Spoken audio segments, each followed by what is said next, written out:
హిజ్రీ శకం 10వ ఏట జిల్హజ్ 4వ తేదీన ప్రవక్త సల్లల్లాహు అలైహి వసల్లం కాబాలో ప్రవేశించగానే తవాఫ్ చేయాలని సంకల్పించుకున్నారు.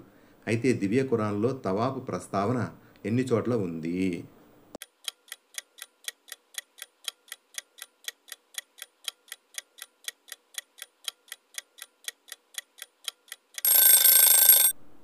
రెండు సూరాలలో. దివ్య ఖురాన్లోని ఏ సూరాలలో తవాఫ్ గురించి ప్రస్తావన ఉంది?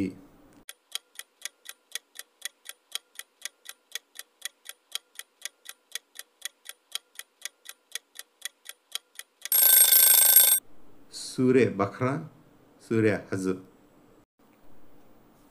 సూరే బఖ్రాలోని ఏ ఆయతులో తవాఫ్ ప్రస్తావన ఉంది?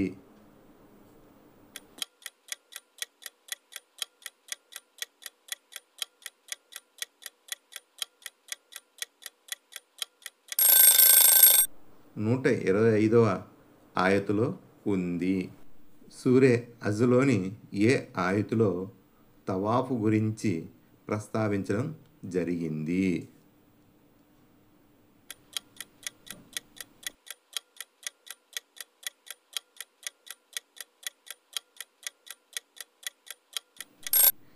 ఇరవై 26, 29 ఆయతులలో.